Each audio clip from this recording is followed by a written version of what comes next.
When it comes to the Bengals coaching staff entering 2026, Zach Taylor is squarely on the hot seat. Al Golden might be on the hot seat, but the only seats Dan Pitcher may be sitting in come January are those he would be sitting in when he interviews for head coaching jobs. And Jamar Chase could take his game to another level. Could he break Calvin Johnson's single season receiving record? He could. He may have to hit 2,000 yards to do it. We'll talk about that. And Coach Joe Burrow, legendary quarterback comparisons. You got to love that. Oh, I tell you what, you know what? Every quarterback is unique, and that's going to be an interesting conversation. Yes, it is. Plus, the Bengals may not be done adding this offseason. I'll tell you which position they should address in the coming 2 months. Today, it's the Bengals Squad. Everything Cincinnati Bengals every week. Breaking down all the big hits and game-changing plays from the Queen City. The way only the Locked On Podcast Network can. From the jungle to the playoffs, the Bengals Squad Show starts now. Well, we've entered a new month. It's Wednesday, July 1st, 2026. Welcome to the Bengals Squad Show live on Locked On Bengals and the Locked On Podcast Network, celebrating 10 years of being your team every day and the number one sports podcast network in America and the world. With Joe Goodberry and Coach Art Valero, I'm Alex Frank. This is the Bengals Squad Show, the twice-a-week long-form conversational supplement to the daily Locked On Bengals podcast, hosted by Joe Goodberry and Jake Lisco. We are presented today by FanDuel. The biggest stage in world soccer is here. The World Cup. Let there be goals on FanDuel. Visit FanDuel.com to get started now. The United States and Bosnia-Herzegovina tonight, 8 o'clock in San Francisco on Fox. We'll get to that towards the very end of the show. We got Bengals to talk about today because Dan Pitcher going into his third season as the Bengals offensive coordinator. This was an in-house promotion in the winter of 2024. I don't know about you guys, but I'm feeling very confident about him going into his third season as the Bengals offensive coordinator. How do you guys feel? I'm a big fan of Dan Pitcher. Number one, I think he looks at the game in a very analytical way. He's very aware of how the game has evolved, where it's going, where it's heading. In previous years, it's been, we're going to be a passing team. We understand our success is through the air. And then now you hear this year a little bit of, well, the last piece of the puzzle may be getting under center, doing more of that, running more play action, creating explosives from it. I think he says all the right things. And based on the interviews around the league, it sounds like the league is high on Dan Pitcher as well. You know what? I'm excited for him that it's his third season as the offensive coordinator, but it seems like the Bengals do a lot of that. You are the GM, but you're not titled that.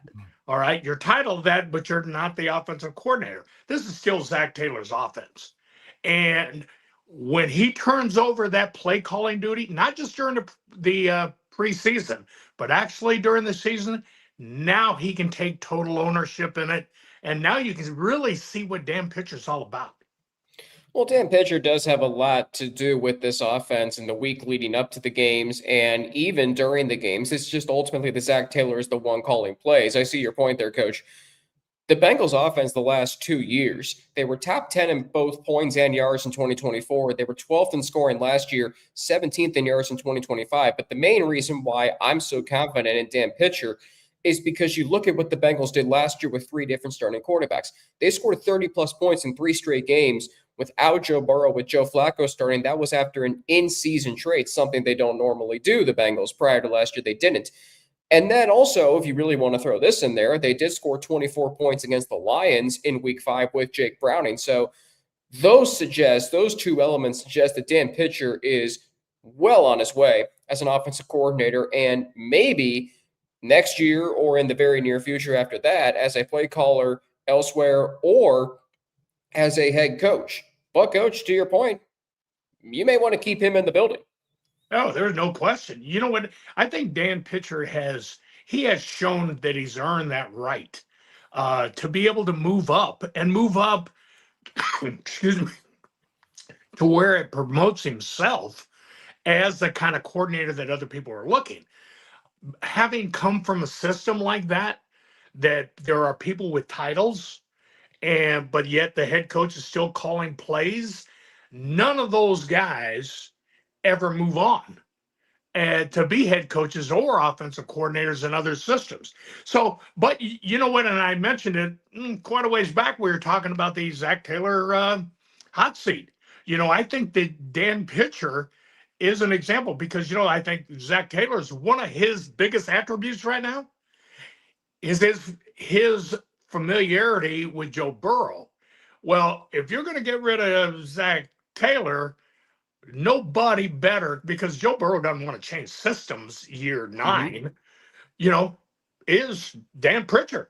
Offense stays the same, just in a different play caller. Yeah, I think if that's what ended up happening at the end of the year, let's say we have a disappointing season. I honestly don't even like to even talk about the Taylor situation as of even getting to that point, because I believe if Burrow's healthy, this roster is good enough that they're going to make the playoffs. I think we're closer to talking about an extension for Zach Taylor, because if this team makes the playoffs, if they win a game in the playoffs, which why wouldn't they? They have a good record under Taylor and Burrow in that situation. They're typically at their best come December and January. Put them in that situation again, I think we're closer to talking about an extension. So for me, I don't even look at that yet for the hot seat of Taylor. Things would have to go bad. And if it does, we're talking about a clean slate where I don't even think Dan Pitcher survives that, right? So it would probably be a wipeout of the almost the entirety of the coaching staff. Maybe Darren Simmons finds a way to continue to survive at special teams. Been a good special teams coordinator, but he's been there forever is my point. I think largely what we're going to see, what I expect, is this team to make the playoffs, have success late in the season if Burrow's healthy, and then Pitcher now has his option. But you're right. It does hurt these guys when they are not the play caller or the assistant GM that's really not the GM, or the scout that's really not doing the scouting, whatever it is in these positions. If you're not actually the play caller for the offensive coordinator, that does hurt you in other teams' eyes. But Dan did get interviews this offseason for other teams, the Tampa Bay Bucks being one of them, in an effort to give him play calling duties and elevate him. And the Bengals did give him that option that, hey, if you get that job to call plays, you're free to do it. That's great. I mean, I think it is all. I mean, and the reason I mention it is you can see it around the league. Who Tampa Bay eventually end up hiring? A play caller from Atlanta who they played twice a year without the dynamics of the offense. And I think that that's very important for growth out of every position coach and coordinator, is allow them to do it. And I know that they signed Zach Taylor because he was an offensive coach, and that's what they wanted when they knew that they knew prior. I guarantee you, they knew prior to hiring Zach Taylor that they were going to draft Joe Burrow. Everybody has a plan. And if you don't, then you end up 3 seasons of not winning very many games. Well, that's what happened on the defensive side of the ball as we look at the Bengals the last 3 years, having not made the playoffs. But I think offensively, and this was a point that Charlie Goldsmith wrote on Fox 19 because of how bad the defense was and all the drama that surrounded it last offseason and eventually during the season, we kind of really didn't get to praise the offense the way we should have. Because, I mean, Joe Danneman said it, Coach, on our show 2 weeks ago, that the Bengals were robbed of one of the great stories in the NFL last year, where Joe Flacco came in an in-season trade, and the Bengals were putting up 30-plus points consistently. Like they were just, the train just kept rolling. So you go to what Dan Pitcher has done with this offense. For me, success looks like this.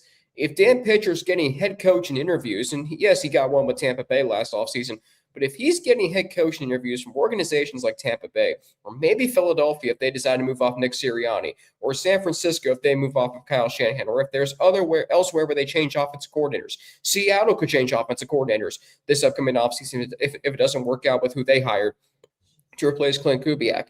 If Dan Pitcher's interviewing for positions like that, while also the Bengals are in the midst of a playoff and Super Bowl run, that's really good. That's really good for Dan Pitcher. It's really good for Zach Taylor. It's really good for the Bengals because that will show that the Bengals offense lived up to the expectations that were bestowing upon them going into the season. Oh, no, without doubt. But you see it all around the league. Guys that have, they make the wrong choice as the coordinator.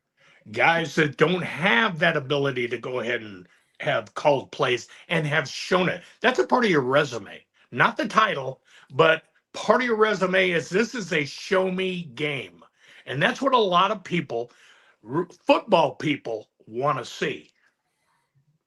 I'll add too. I think 2023 did a lot for Dan Pitcher as well. That's the year Burrow went down with the wrist injury. After having a calf injury also in camp, they had to really scrap a lot of the playbook and try and survive with Burrow on one leg for about, 5 weeks or so. And then week 8 or week 9, whatever it was, Burrow had the wrist injury. Browning he played better than anybody expected, right? He had some really big games in this offense. They had to tailor the offense to him on the fly. Anytime you have an injury like that at quarterback, you're going to have to make some adjustments. So them doing so quickly and then doing it again in 2025 with Browning and then with Flacco, they didn't have the same success with Browning this time, but with Flacco doing things a little bit differently than you would do with Joe Burrow. I think that goes a long way for Dan Pitcher's candidacy to get a head coaching job because it's QB focused, right? Every owner wants to get the best out of whatever QB they're going to end up with. Coach brought up like these teams that are going to be firing their head coach and looking for that next guy, probably drafting a young quarterback or have recently, and they want to maximize that guy. They want the best out of him, and they can see a guy that has had success with a number of QBs. I know you like data. Go ahead, Coach. I said, absolutely. I mean, everybody's got a contingency plan. Just if, you don't want to think about it, but you had better have a contingency plan in the works. You know what? You can see teams that, like Atlanta, when they went to the Super Bowl, Kyle Shanahan gets a head coaching job. They don't know who to hire as the offensive coordinator, but yet they let the guy that's now the head coach in Green Bay, let him leave. They let Mike McDaniel leave. They let them leave the building, and they have no backup, and they bring in Sark, and 3 years later, Dan Quinn's gone. Well, the Falcons did make the playoffs that year, but Coach, you and Joe, I'm sure you would agree with us too on this. That Falcons offense wasn't like the one they went to the Super Bowl with. It was so disjointed. It just wasn't as cohesive. And then, Coach, they haven't made the playoffs in the previous 8 seasons. They're still reeling. So maybe it's not just that they blew a 28-3 lead. They haven't found Kyle Shanahan's replacement. They let him out of the building. No doubt. And they had guys in the building that contributed a lot to that offense. As a matter of fact, one went to the Rams and helped them win one, and the other one ends up going to San Francisco with Kyle and ends up getting his own head job. Yeah, and now he's with Jim Harbaugh in Los Angeles. Joe, I know you like data. I got some data for you on Dan Pitcher that really stood out to me. So you mentioned 23 with Jake Browning and the backup after Joe Burrow injured his wrist. Go back to week 1 and 24, and I know the game we don't want to talk about. They lost to the Patriots. Dan Orlovsky on ESPN's Get Up that Monday morning said, quote, "The scheme is dead," referring to the Bengals' offensive scheme. All right. Well, maybe you could have believed it at the time, but only 3 more times that season did the Bengals not score 20 points. Only twice did they not gain 300 yards. And on one of those games, they won. That was against Cleveland in week 7. I think they had like 223. They had 6 games with over 400 yards of offense. And then this past season, look at what they did on the ground. 9 times rushing for over 100 yards, all in the last 11 games with a backup quarterback and then essentially being out of the playoff race.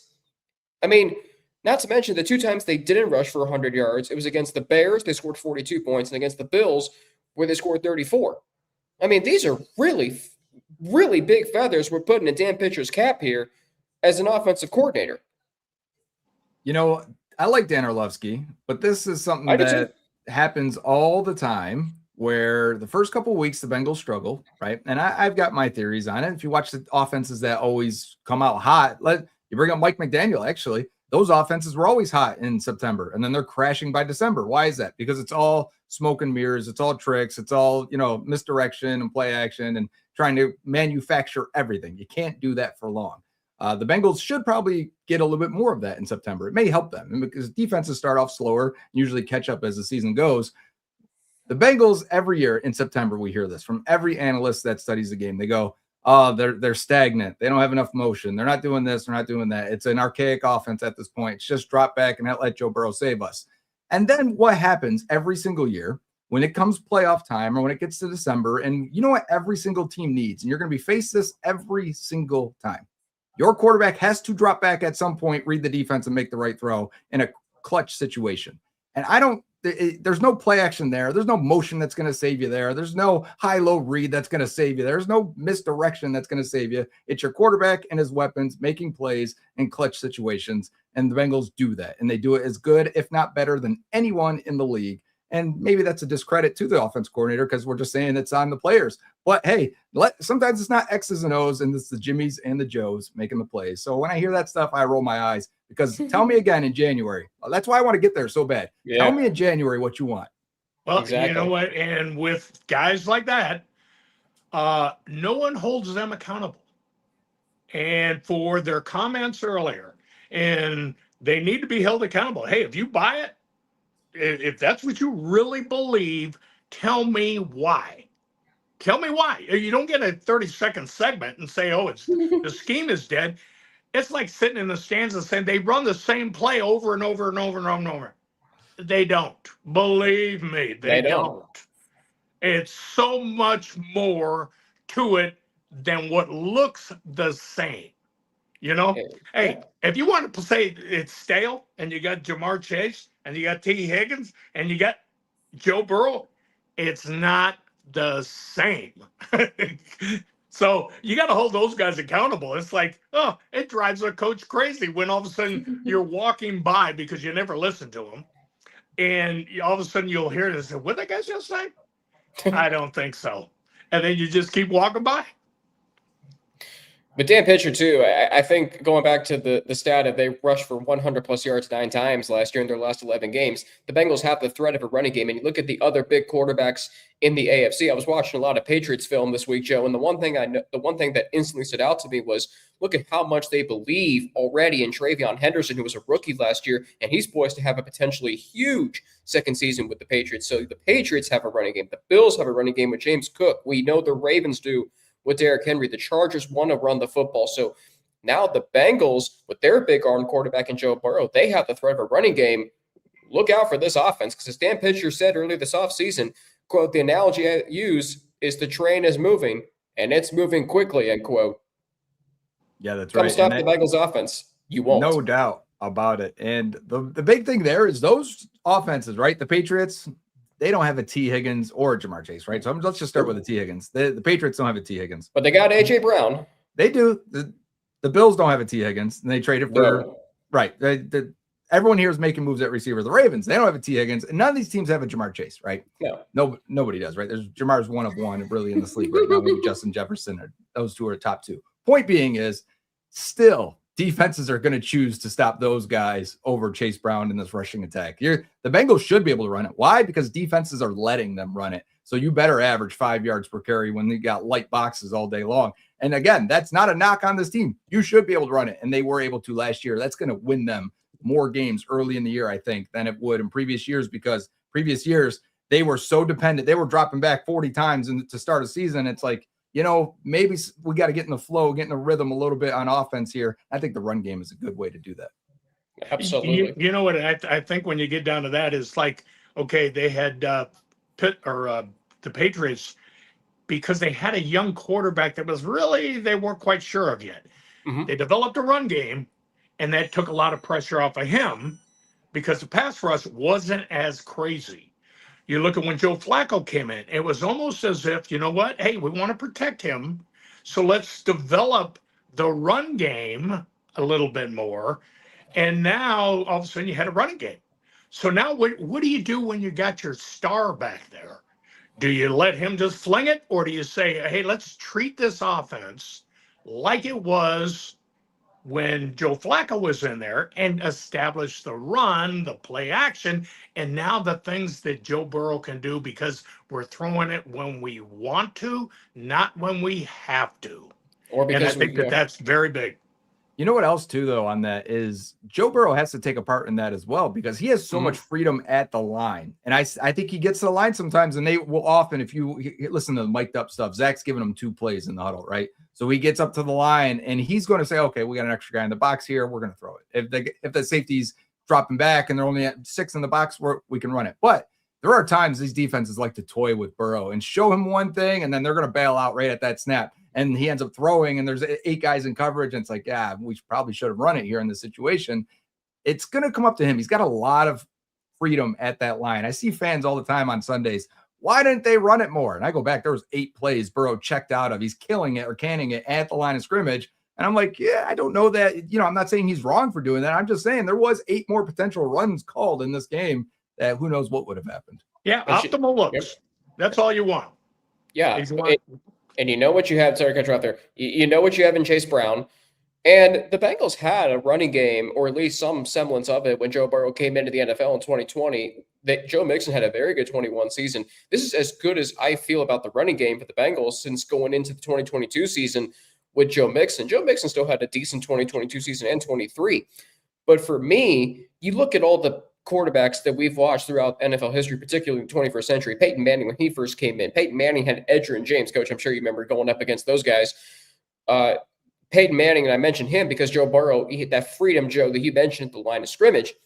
Peyton Manning had that as well. He also had a semblance of a running game with Edgerrin James. Joe Montana had Roger Craig. Tom Brady had Corey Dillon for a few years. So if you have the ability to run the football, coach, as you mentioned, you're not going to throw when you have to or when you need to. You're going to throw because you can.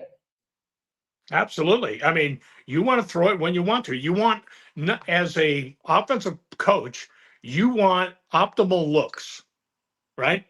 If there's too many guys in the box, hey, 6 in the box, run it. 7 in the box, throw it, because it tells you what the coverage is possibly.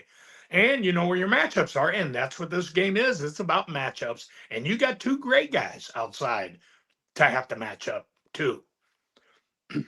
Listen, Dan Pitcher is going to have just as much to do with the success of this year's team as Joe Burrow and Zach Taylor. He's certainly been that way for the last 2 seasons because he's proven that he can evolve an offensive scheme with a veteran quarterback like Joe Burrow, a great veteran quarterback at that, as an in-house promotion working in the same system. And yet he still brought out different parts of this offense over the last 2 years.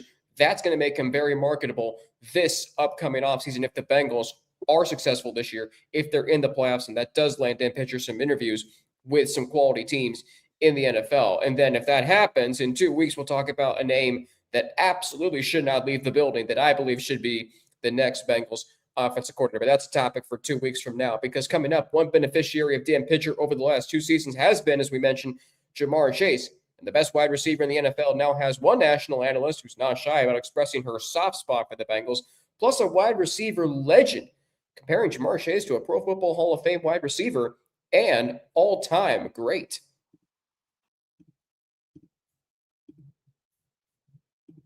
We're brought to you today by FanDuel. This episode of the Bengals Squad Show, the biggest stage in world soccer, is here, and every match feels like it has the potential for a memorable moment. One goal can completely change the energy of a game, shift momentum, and alter the outcome in an instant. That's what makes tournament soccer so exciting, from the opening whistle to the final kick. And right now, FanDuel is giving fans another reason to stay locked into every match with every goal pays. Bet on a match and get bonus bets for every goal scored in that match. More goals mean more bonus bets. All you have to do is turn on your token. We got the United States tonight against Bosnia and Herzegovina. That is at 8 o'clock. The game, though, that I'm looking forward to coming up, we got some round of 16 matchups that are set. Brazil and Norway. Ooh, that's going to be so good in New York Sunday at 4 o'clock. I mean, there's other great matchups, too. Canada, Morocco, Saturday at 1 o'clock. That should also be a really good matchup. So right now, you can benefit from each goal scored.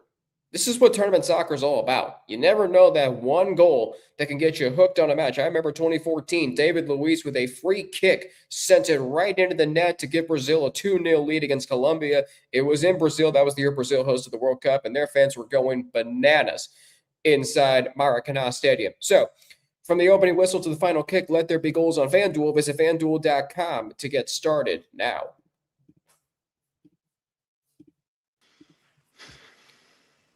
Don't forget to check out the Everyday Club here at the Locked On Podcast Network. Get your daily Bengals fix completely ad-free by joining the Everyday Club today. Start your 7-day free trial right now and get closer to your team without the interruptions. Click the link in the show notes or go to lockedonbengals.supercast.com. With Joe Goodberry and Coach Art Valero. Alex Frank with you on the Bengals Squad Show, the twice-a-week long-form conversational supplement to the Daily Lockdown Bengals podcast that Joe hosts with Jake Liska. Coach, give me one word to describe Calvin Megatron Johnson. A beast. That might be two, but a beast. Yeah, to put it lightly. I mean, you're talking about a guy who was, according to Pro Football Reference, 6'5", 237. No wide receiver should be able to move the way he did. But I bring up Calvin Johnson because Kay Adams, who hosts the Up and Adams show on FanDuel TV, former host of Good Morning Football, she and legendary Rams wide receiver Torrey Holt, Coach, I'm sure you remember going up against him a few times. I was on a team with Torrey. Which team was that? St. Louis. How about that? Yeah. Torrey was phenomenal. He was. 6 straight seasons for Torrey Holt where he had over 1,300 plus yards receiving. So they both believe that Ja'Marr Chase can break Calvin Johnson's single-season receiving yards record of 1,964. Joe Goodberry, do you think Ja'Marr Chase can break Calvin Johnson's single-season receiving yards record this season? I believe in Ja'Marr Chase as a talent and a player and a receiver. I mean, they feed him the ball. They have found a way over the last couple of years since the Dan Pitcher offense, let's roll it into one here, has become the offense coordinator, has gotten Ja'Marr into the slot more often, which is where a lot of production happens, especially when you're trying to force feed your best player targets, right? Having said that, we're talking about potentially 2,000 yards. 1,967 is what Calvin Johnson had. That is the record. That is, if you're going to beat that, you're averaging 115 yards per game, 117 to get to 2,000. Yeah. I've looked at this recently because I was like, okay, is this possible? If you're getting a season like that, it's typically because there is no one else on that offense to give the ball to. They are force feeding that number one. There's a clear one on that team. And then there is probably Nate Burleson. No offense to Nate as a wide receiver too. He's really should be a wide receiver 3 on most teams, right? And he definitely would be in Cincinnati. Point being is some of these targets and some of the market share has to go to T. Higgins, has to go to Mike Gesicki, has to go to Chase Brown. That would be incredibly tough, but it would be an awesome feat if Ja'Marr Chase was able to accumulate that many targets to even get close to 2,000 yards. Coach, what do you think? Well, you know what? First of all, Calvin Johnson did it in 16 games. Sure. So you add one, right? So you get another one. But I tell you what, that's a lofty number. And no one has come close. But if there is somebody, I would put my money on Ja'Marr Chase. I mean, he has it because every time he catches the ball, whether it's in traffic by itself, short or long, you can hear everybody just kind of gasp, like something big is about ready to happen. And I think that he, if anybody, can certainly do that because he has somebody, unlike Jefferson in Minnesota, who can get him the ball and get it to him the ball regularly and often. And I think that Ja'Marr Chase, you know, if there's somebody, and I tell you what, for Torrey to come out and say that because you know, Torrey's been there. He had to split time with Isaac Bruce, and they both got their routes. They both got their balls and had big yards. But like Joe was talking about, hey, my son coached Calvin Johnson, and there was only one, and that was him in Detroit at that time. But he had a quarterback who could get him the ball in Stafford. Well, you talk about the 2012 Detroit Lions, and Joe, that's a good point that you brought up there because the Detroit Lions that year, their second leading receiver was Brandon Pettigrew, a tight end. He had 567 receiving yards. Tony Scheffler was third at 504, and then Joique Bell, a running back, at 485. Their next leading wide receiver in receiving yards was Titus Young. He only had 383. Nate Burleson, as you mentioned, he had 240. So this Bengals team is a little different, not a little different, a lot different in terms of their wide receiver depth because they have Ja'Marr Chase and T. Higgins. Ja'Marr Chase's career high in receiving yards, as we know, is from 2024 at 1,708. But in that season, he only had 97 yards through the first 2 games, 62 against the Patriots and then 35 against the Chiefs. That means in his last 15 games, ready for this? He was averaging on pace to have 1,826 receiving yards over the last 15 games. And it brings to mind two questions. What if he hadn't held in a training camp? What if the Bengals had extended him before training camp even started? Who knows what he could have done that year? Because the performances and the numbers he was putting up the last 15 games once he got fully acclimated were ridiculous. Yeah, and again, that's a slow start conversation for this offense, right? And for Joe Burrow, Burrow's coming off a wrist injury in 2024 as well, so there was some, concern going into that year, like how is it going to look? How good is it going to be? And of course, he had an MVP caliber season, but yeah, I think a lot of these numbers and a lot of these things that we talk about at the end of the year, even though he won Triple Crown that year, and Burrow could have been MVP. Those first two games matter, and if you're not winning those games, and if you're not high flying out of the gate in September, it could affect you and maybe not just getting into the postseason, but your personal accolades. That's good. That is, there's a lot to that. Calvin Johnson probably, and I don't know this, started out hot and just sustained it the entire time. And I think that that matters. That does matter because every point, every yard, every touch, every matters, and you got to get your hands you got to get the ball in his hands and allow him to create after, because he is such an instinctive route runner. Not only does he do it by the book, but when he needs to be instinctive in those 50-50 balls, shoot, he'll go and get them. Yeah. Calvin Johnson, for the record, in 2012, I have the game logs pulled up right here on Football Reference. So in 2012, when he had 1,964 receiving yards, far and away leading the NFL, Calvin Johnson had 111 in week 1. He had 94 in week 2. He had only 5 games with less than 100 receiving yards, and he had a stretch of 8 straight games with 100 spanning from weeks from about early November through late December. So consistency and excellence, it absolutely matters when we're talking about getting to 2,000 receiving yards or even just a 1,965. I'll put it to you guys. Google this on the spot. As Coach, you were talking about Calvin Johnson having to just get off right from the gate. There have only been 7 instances in NFL history, this is according to statnews.com, 7 instances where a receiver has had over 200 yards in week 1. Most recently done by Tyreek Hill in 2023 when he had 215 when the Dolphins beat the Chargers in week 1. So that tells you how rare it is to get 200 receiving yards in week 1 and get going. But if the Bengals come out with the urgency that we're hearing Joe Burrow convey this offseason in week 1, and Jamar goes for, let's say, a performance that's reminiscent of week 1 against Pittsburgh in 22, he's right where he needs to be. Hey, if you could just stay on pace, you want to get somewhere around 100 yards a game, because at some point in time, you're going to have a blowout game. You're going to have a game where you blow out, not that you blow out anybody, but that you're going to have a game that is just off the charts, that's going to put it out of it. But if you can stay consistently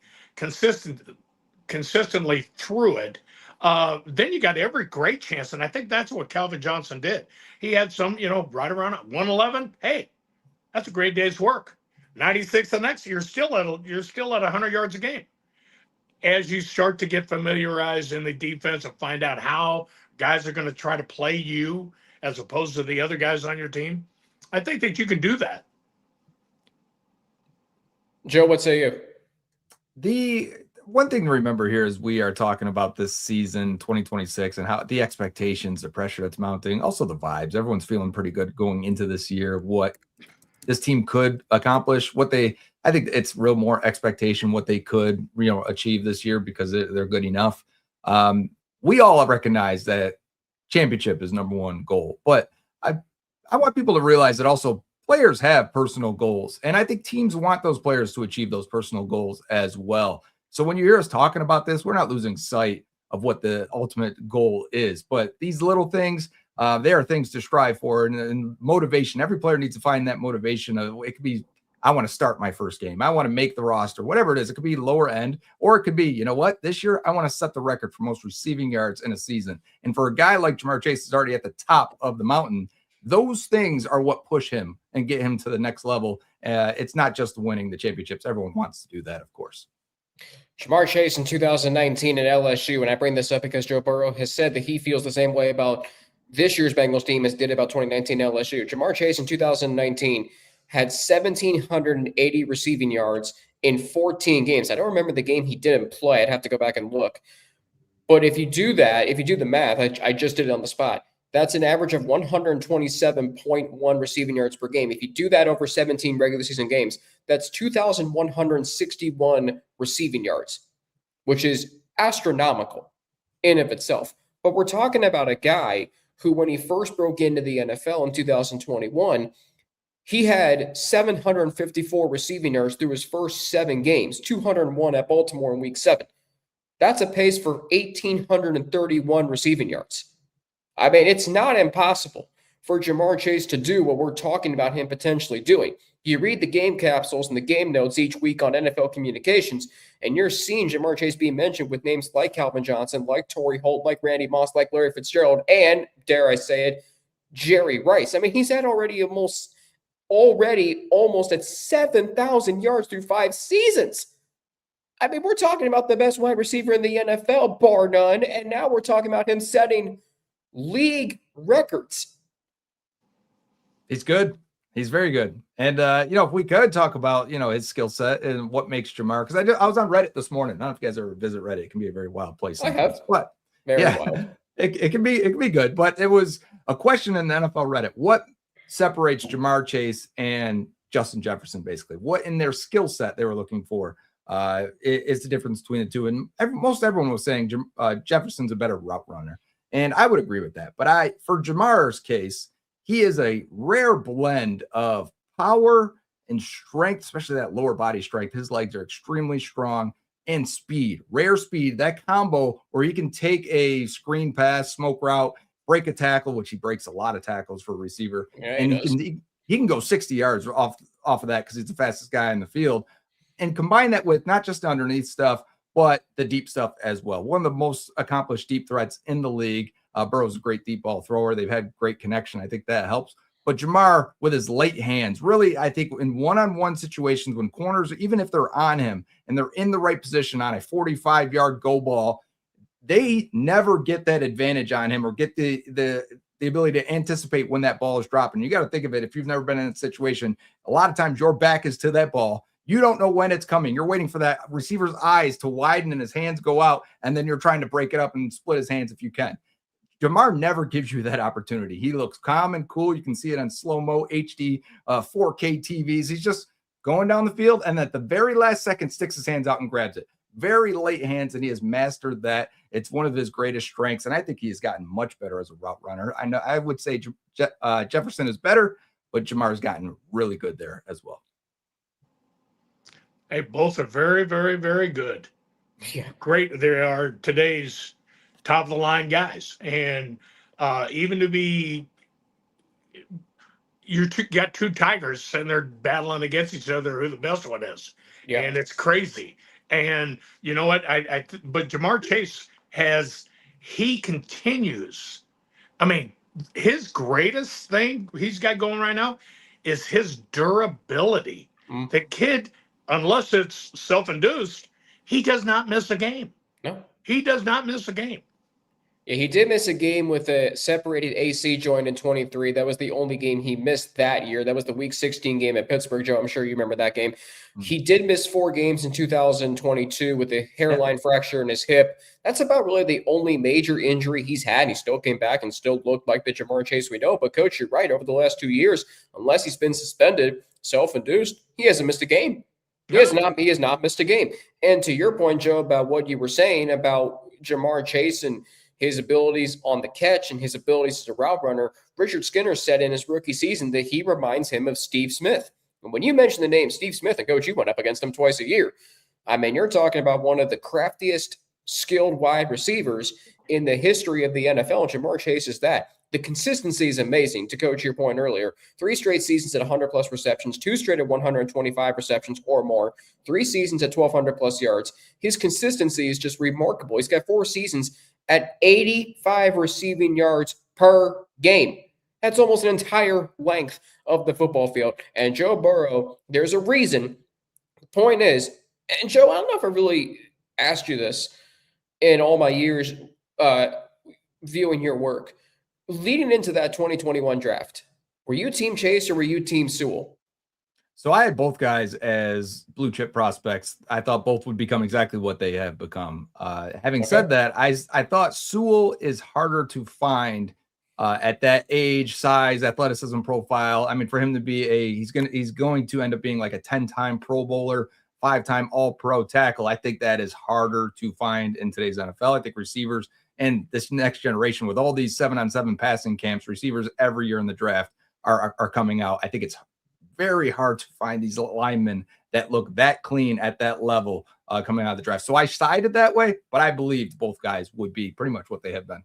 And they have, and it's been a great story for both teams. Coach, when the Bengals drafted Jamar Chase, knowing they needed a lot of help on their offensive line with a banged-up Joe Burrow, were you surprised when they drafted Jamar Chase? And then once you saw him, you were like, oh, now I get why they drafted him, because playmakers win games.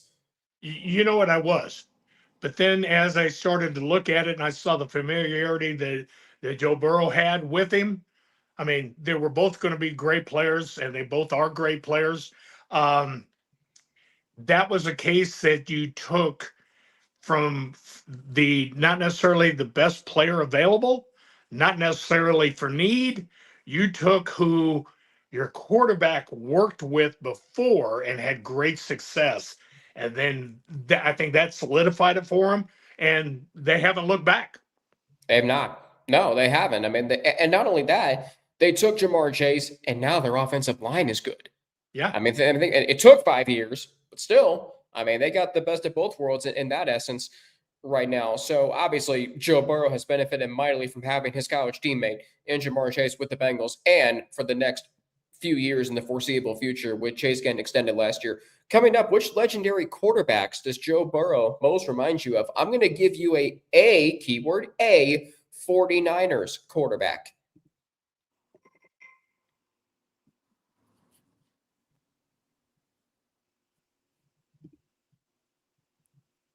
Coach, I'm going to go back to you again. Give me one word to describe Steve Young.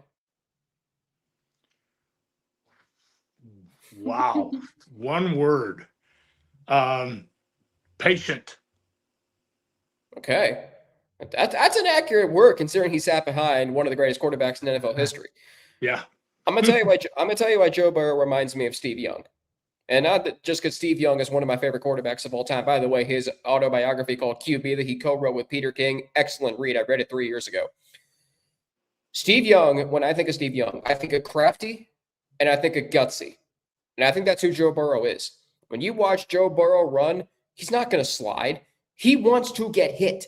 He wants to get as much yards as he can. Same way with Steve Young. Go watch any NFL films montage of Steve Young running the football, and you can see he's looking for contact, to absorb contact.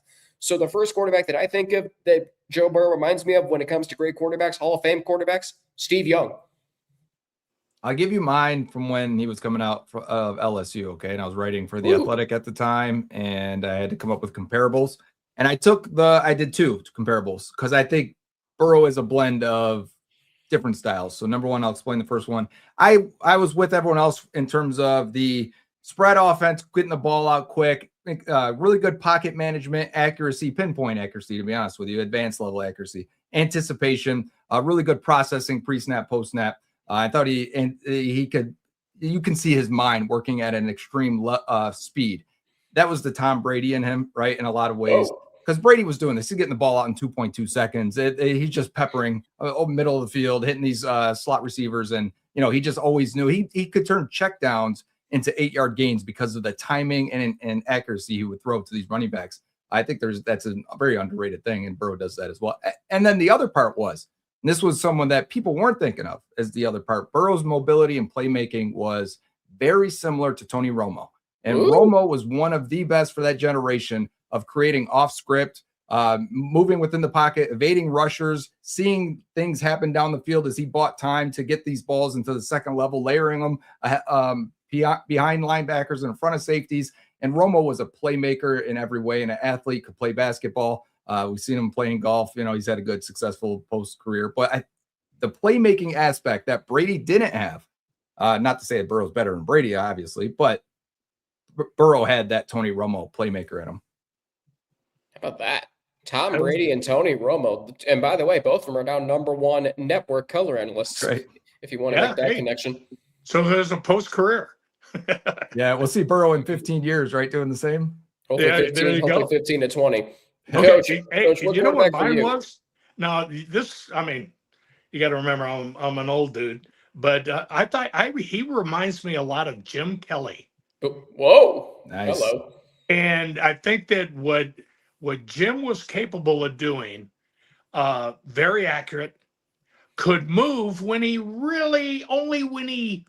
decided he wanted to move. He wasn't a scrambler. He wasn't a creator. He would sit in the pocket and pick you apart.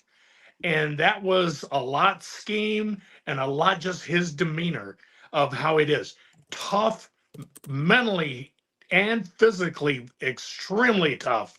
And emotionally kept everything close to the vest. And I kind of see that similarity in Joe Burrow. And I think that Jim Kelly reminds me of, or Joe Burrow reminds me of what Jim Kelly was. I had an opportunity to work with the Bills for about 9 weeks back when K-Gun was rolling. Ooh. They had just come off a number 4 defeat in the Super Bowl. And boy, you would have thought he was as hungry then as ever. And he was exciting to be around. He also had that brief career in the USFL before he started in the NFL, played 11 seasons for the Bills. Jim Kelly, over 35,000 passing yards, 237 touchdowns, led the NFL in touchdown passes with 33 back in 1991. The K-Gun offense. That's a good point there, Coach, because when I think of the Bills offense from back then, I think of Jim Kelly, Andre Reed, James Lofton, Thurman Thomas. I mean, you want to talk about a running game. The Bills definitely had that in spades. Their offensive line was tremendous. Their defense was really good. Those teams had 8 Hall of Famers. When you combine players, executives, and their owner, of course, Ralph Wilson. Oh, by the way, their head coach, Marv Levy, also a Hall of Famer. Let's just leave out the 0-4 from Jim Kelly when it comes to Joe Burrow, because we obviously hope that he wins a Super Bowl for the Bengals. But, I mean, those are great names that you guys are bringing up there. Joe, can I bring one more? Yeah. Well, you can bring up as many names as you want. Because you brought up Jim Kelly, and I thought, you know what? What about the comp for Jamar Chase? And it jogged my memory a little bit. It was Eric Moulds. If you remember, Eric Moulds was just after the Kelly era. But Moulds was an extremely rocked up dude that was fast. They had him on kick returns and punt returns early in his career, but he could take a slant to the house. He was also a really good deep receiver. Great blend of both. I tell you what, that year that I was with Buffalo, Eric Moulds was a rookie coming in. And what a combination they had. And this was in the latter part of Jim Kelly's years. And you know what? I mean, it was great. Eric Moulds is a great player. Mississippi State. Oh, phenomenal. Eric Moulds. I didn't realize Eric Moulds. That's a good name you bring up there, Joe. I didn't realize Eric Moulds played 12 seasons in the NFL and he was 5 yards away from 10,000. Yeah. I didn't realize how great he was. I mean, yeah, that was with no real quarterback, because that was after the Kelly era. They're trying to figure it out. There was a little bit of the Rob Johnson, Doug Flutie era mixed in there, sprinkled in. But a lot of losing for the Bills. So they, it wasn't a great team, and a lot of people don't really know who he is at this point. 3-time Pro Bowler, Eric Moulds, out of Mississippi State. Wow, that's a great name. Joe, formerly of The Athletic, you may know this name I'm about to bring up here, Larry Holder, who used to cover The Athletic, sports for The Athletic down in New Orleans. So prior to the 21 playoffs, I think he covered the Saints, Larry Holder, great writer. He wrote this article in 2021. Well, it was January 22, after the Bengals beat the Chiefs to win the AFC North. And the opening sentence was this: Joe Burrow is playing like Brett Favre and Drew Brees right now. And basically what he was doing was that he was taking Joe Burrow's accuracy that reminded him of Drew Brees, and his risk-taking that reminded him of Brett Favre.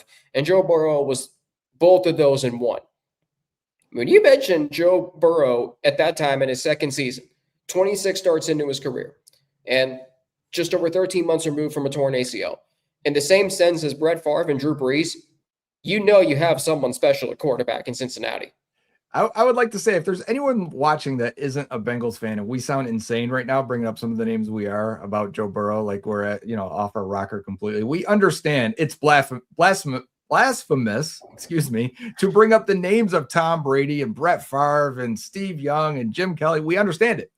That's how good we believe Joe Burrow is. That's why we're mentioning these names. Yeah, he's only got the toughness and the cool of Joe Montana. Just throw another name in there, Coach. They are, I'm telling you what, every quarterback and every great quarterback, they all possess something that it combines them all. And I think Joe Burrow has, and that's the competitiveness. And with that, there are quarterbacks in the league who can run a football team, take control, do what's necessary, a la the Tony Romos.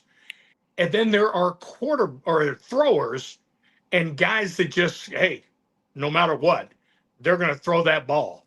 And to combine them both, and I think that's that group that we've all talked about, their competitiveness separates them from all the other ones. And I think that's where Joe Burrow lies. You took it right out of my notes, Coach, because I said Burrow being a student of the game that he is, son of a coach, that he is a student of the game. He has so many quarterbacks combined in his repertoire that make him who he is on the field. I mean, I've seen the Brady comparisons. I've seen the Manning comparisons. Mike Sando last year in The Athletic, Joe, you may remember this, in his quarterback tiers that he does every year. He had Joe Burrow in that first tier, unanimously tied with Mahomes for number one overall, and comparing him to a modern-day Joe Montana. I mean, when you compare Joe Burrow to Joe Montana, and by the way, the two did a Guinness partnership in 2023, that tells you how great Joe Burrow is. He's got to stay healthy. We know that. But if he does, we know what he can do. Speaking of which, in that article back in 22, when Joe Burrow was being compared to Brett Favre and Drew Brees, something stood out to me that's going to help us answer a question of would you rather. We'll do that next on the Bengal Squad Show.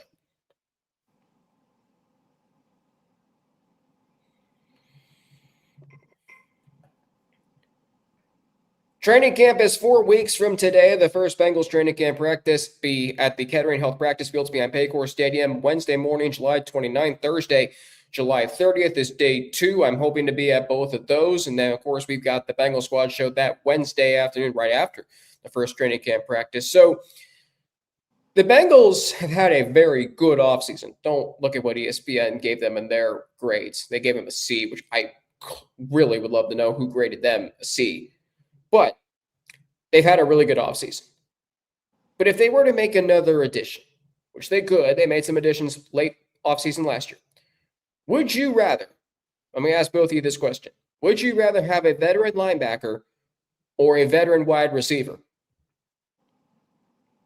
Start with me then, I guess. I'm going to say a linebacker. I would like to talk about the receiver spot, but I'm going to make the case for the linebacker. And I think people may see that as obvious. So I'd like to hear your thoughts, Alex, when it comes back around, if you're on the receiver part of it. But at linebacker, you have two young players in Demetrius Knight and Barrett Carter as the starters. There isn't much depth. Oren Burks has been around the league. He has had, his moments of spot starting and being a linebacker 3 type, linebacker 4 type. I don't feel great about the depth there if one of those two starters had to go down. And that's without even saying, like, these guys got to take a step forward in year 2. And I expect they will. Linebacker is a very tough position from college to NFL. It's a much different game. And they're asking them to do a lot of things that, frankly, they didn't have to do in college, number one. And number two, a lot of communication, a lot of relaying that and checks on the field that I just don't think they had much experience with. So that should all slow down. They should be able to get faster and quicker and process better in year 2, and they'll be better. But having said that, like, there's still some guys out there, Bobby Wagner, who at least can come in as a run defender, has played a lot of Sam. So when they get to these over and under fronts, if they want to kick a linebacker down onto the line of scrimmage, Wagner has done a lot of that. You really got to keep him in a phone booth, though. He doesn't move well laterally anymore. I don't think he's really good in coverage anymore, despite being extremely smart and experienced. I think he understands what he is, and he's waiting to, for the right hole to attack and shoot his gun when they want to run and he has to play downhill. And that's what he's still good at. I think that could help you. And there's other guys out there. I think Shaq Thompson could be a fine rotational player for you, maybe even a nickel guy. He spent last year with the Bills. He's a former first-round pick out of Washington. That is a really good athlete, former type safety hybrid box star defender in college that ended up being a full-time linebacker in the NFL. He's still got that speed with him, and I think he could help you a little bit in coverage. Coach, where are you? Well, I think Joe's correct. I mean, as I looked at it, they still got money. Who are you going to add? What I would look at is who's available. Number one, how do they fit? Okay, and is it worth it? The Wagner, I think he's done, and I would go for somebody that was a veteran but that was younger, like Shaq Thompson. I think he's a great add to that. But I would lean towards the linebacker thing. There is no insurance policy at the second level. And without it, you didn't upgrade. You stayed status quo. You lost a couple. And so that's where I would lean. And now that Joe has redone his deal, there is money out there. They can go out there and, hey, I would say, okay, if you're going to add somebody, add a linebacker, trade a defensive tackle in there for him and get somebody that's actually playing now as opposed to at the end of his career. I'm going wide receiver. And I hear both of your points. I really do. And Coach, your point about not having an insurance policy at linebacker, that's a big thing. But for me, they've done enough on defense around the linebackers that it gives me confidence in those two guys improving. And I don't think you want to give up on them right away, because if you keep recycling on players, you're never going to know what you really have once you have all the tools and infrastructure around them. It's the same way at quarterback. I mean, we've seen teams be so desperate at quarterback, so desperate at head coach. The Bengals have never been a desperate organization. This offseason, they've gone all in. They traded for Dexter Lawrence, which was great. But when I go to wide receiver and gain a wide receiver 3, the obvious reasoning is because there's enough visual evidence to suggest they need one. Andre Iosivas, I'm sorry, is not it. He could be this year, prove me wrong, but like right now, he's not it. So that means, do you go out and get a proven veteran? Do you go out and get like a DeAndre Hopkins? And then I thought about, okay, what about Tyler Boyd, who obviously left in free agency in 23? Can you imagine Tyler Boyd in a Dan Pitcher offense, with Dan Pitcher as the offensive coordinator, being able to free up Jamar and T? Here's a stat that's really interesting to me. This was in 2021. T. Higgins and Jamar Chase ranked 6th and 9th in least separation created on average, with a 2.3 yard rate. That was via NFL Next Gen Stats. That was in that article I talked about in the last segment. So Jamar and T aren't really great at creating separation. What if a wide receiver 3 comes in and helps them get more separation, like a Tyler Boyd? Tyler Boyd was here in the early stages of the Burrow offense. That was with Brian Callahan. Now you got Dan Pitcher. So what could that look like? Do you bring Tyler Boyd back for one more run at a ring with where he started? That's an intriguing scenario for me that I can get behind when it comes to a wide receiver 3. And I think that need is great enough that it can overshadow the need for a veteran linebacker because of what you've done on defense around them. Now, I'm going to say this as respectfully as I can, Alex. Okay. I think you're out of your mind. Okay, number one. So first, let's look at the need at wide receiver, because I think you're right. You're not wrong there. They aren't really reliant on that wide receiver 3. I'll tell you what they do on film with that wide receiver 3 and why Hopkins and Boyd don't fit it anymore. That wide receiver 3, Yoshi, he's still fast, vertical threat. He is running clear out routes all day, so we can function this offense and involve T. Higgins and Jamar Chase as much as possible. It's not fair to Andre, but hey, he's not the same level player that these guys are. If we want 180 targets going to Jamar, you want him to hit that 2,000 yards? Well, I need guys to clear out sometimes and do it fast and get downfield and get that safety out of there so I can run a backside dig with Jamar or T. Higgins and give my targets to my best players. So Hopkins doesn't fix that. Tyler Boyd doesn't fix that. If it was 2019, maybe they'd fix that. 2020, 2021. They can't run anymore at the same level. If we want separation, it's not those guys, right? We want to get these. We want Yoshi in there to run his clear out routes. We would hope Charlie Jones can do something. Colby Young was just drafted. There's a lot of young guys that I think fit what they want. They don't want to throw to wide receiver 3. Wide receiver 3 is really Mike Gesicki. And really the number 3 guy in terms of targets in this offense is Chase Brown. So in the pecking order of things, if you're going Jamar T, Chase Brown, Mike Gesicki, you don't have any more targets left to give to Tyler Boyd, who's probably done now. We haven't seen him in a year, or a DeAndre Hopkins. That's a fair point. No, you know what I think that, and I think we've hit it on previous shows. You know, you get somebody in the slot who's a little different than just the clearing out guy. You know, you can find fast guys all the time. What you need is you need somebody, that Wes Welker type of guy that can do things underneath that the other ones may not. They're quicker than fast to create. And I don't know if that person is out there for them to be able to do that. I think that, you know, when everybody talks about, and the GM talked about it, hey, we helped these guys out by how we built around them. Linebacker is this position all on its own. And offenses will find a way, because that's what they're paid for, to get them in situations where they cannot be helped. And it takes a veteran linebacker to understand the nuances with how to play that. And I think that, you know, I think that they are really, and on the other hand, they just drafted a wideout. You know, give him an opportunity. Let him see what he's got. They didn't even touch that linebacker group. They didn't add. They lost, but they didn't add. So that's where my vote has always gone since we've been doing these pre-draft during the free agent period, and then especially after last year of watching them. And I was like, whoa, you know what? That's their need right there, you know? So, and they didn't touch the slot corner. They could probably still use an RB3 if Taj Brooks doesn't take a step. You know, if Brown or Pirine go down, they are really weak at running back. And then I would also always, I think teams are always doing this, looking for that swing tackle if they can find one. I don't really think there's one out there just by looking at the list, but those are things that you would always keep your eye on in case a guy is released or something pops up. Yeah.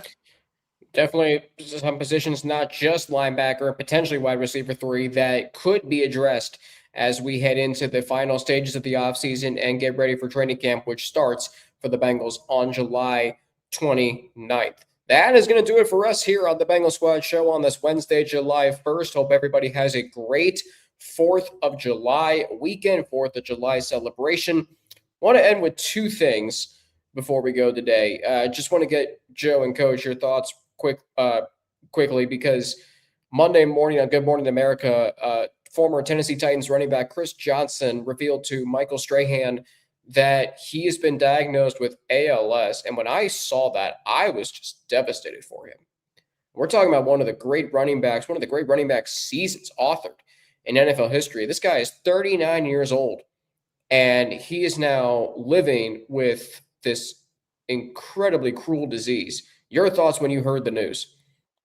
Just thoughts are with Chris Johnson and his family, man. I mean, he's going to need a lot of help and support. And yeah, it's a shame. It's a shame to see our, you know, because I'm a fan first, to see these guys that look like gladiators out on the field, to see them, you know, sometimes we don't see them for a while when they retire. And then 10 years later, it's a shock to see someone in that situation.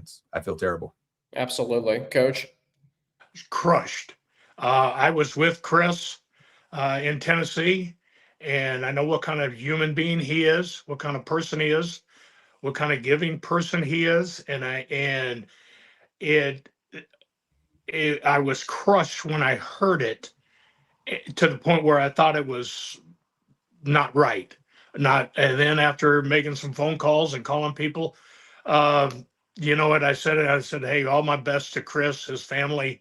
Hey, we're praying for him. And hey, if he needs anything, shoot, give me a call. Yeah, absolutely. Our thoughts and prayers with him, his wife, Brittany, and his children. Let's end on a positive. The United States tonight against Bosnia and Herzegovina. Are you guys going to be watching the match? Do you have a score prediction you want to offer for the red, white, and blue tonight out in San Francisco?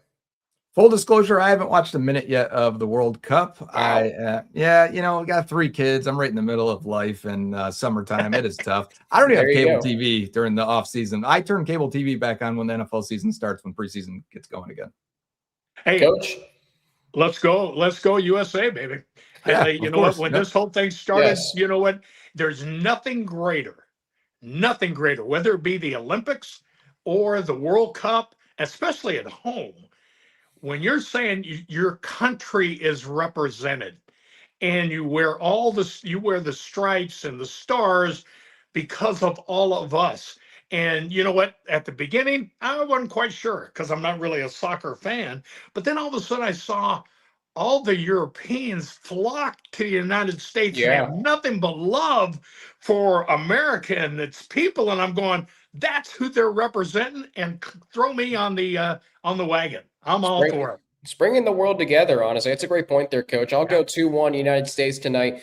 The exact final score of the first match today, England beating Democratic Republic of the Congo 2-1 down in Atlanta. Harry Kane with the game-winning goal. Joe, Coach, and I are back next Wednesday. We got a great show coming up for you. I'm going to tease it. So if I were to tell you that the Ravens are not the biggest roadblock in the Bengals' path to the AFC North title, I'm just going to say that. Hint, hint, to next week's show. Then the following week, a wide receiver-focused show. That'll be an interesting show on July 15th, next Wednesday, July 8th. Everybody have a great 4th of July weekend. Thank you so much for listening. For Joe Goodberry, at Joe Goodberry on Twitter. For Coach Art Valero, 45-year coaching veteran, Super Bowl 37 champion with the 2002 Tampa Bay Buccaneers. I'm Alex Frank at Frankie_Natty. Have a great rest of your day. Have a great 4th of July weekend and celebration.